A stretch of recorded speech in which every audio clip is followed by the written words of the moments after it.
McQueens Forest Preserve, abandoned Boy Scouts camp, Kirkland, Illinois, April 13, 2024.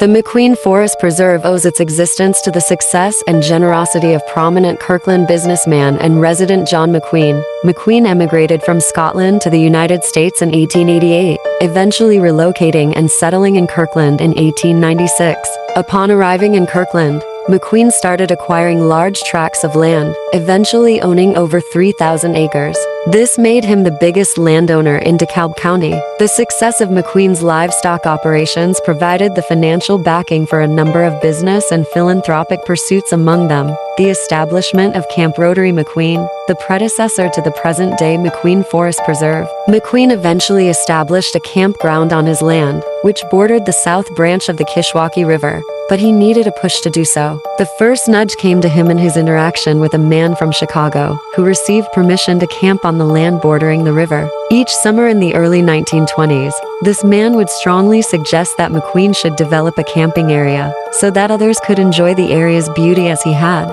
The second and perhaps more important nudge was the interest McQueen had in the activities of his nephew, G.D. Edwards. Edwards was very active in the Boy Scouts and had achieved the highest levels of scouting, as well as every award available from the Boy Scouts.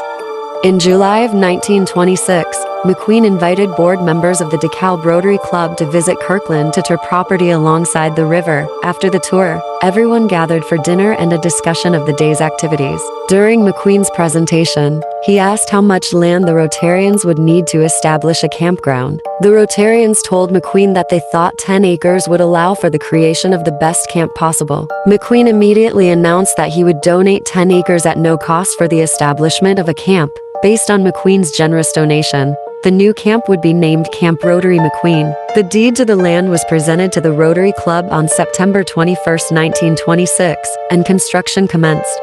On June 30, 1927, 50 members of the DeKalb Rotary Club and their guests gathered in the camp's mess hall for a chicken dinner and tour. After their meal, a large flagpole was erected, as well as tents to house the first campers, who were scheduled to arrive the following day. The first camping session started July 1, 1927 and ended July 14. A second session ran from July 16 to July 30. The first campers were Boy Scouts from DeKalb County and the surrounding area. The camp was formally dedicated on July 10, 1927. In the 40s, one of the scoutmasters, Ramon Bowers, died in 1944. No reason was ever listed. 1952 brought the promise of another busy construction season. However, tragedy struck the camp in February, when the original Chief's Lodge, built in 1927, was destroyed by a fire of suspicious origin. In May, the foundation for a new Chief's Lodge was dug and construction started. The new lodge was built closer to the mess hall. In 1973, tragedy struck the campgrounds again as Harold Irish Snow died of a massive heart attack during a scout campout in early June 1973 at age 66.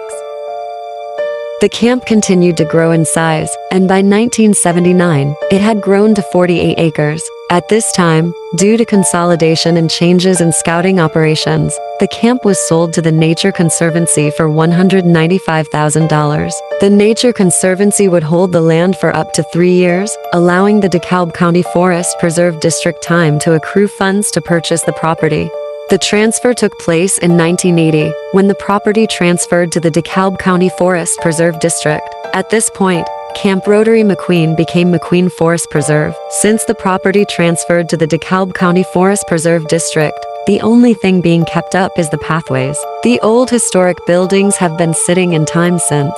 The reason for the unexplained fire in May 1927 never be known, nor whatever happened to the scouting master, who passed away in 1944. But until then, the historic buildings will forever hold the memories of what's happened.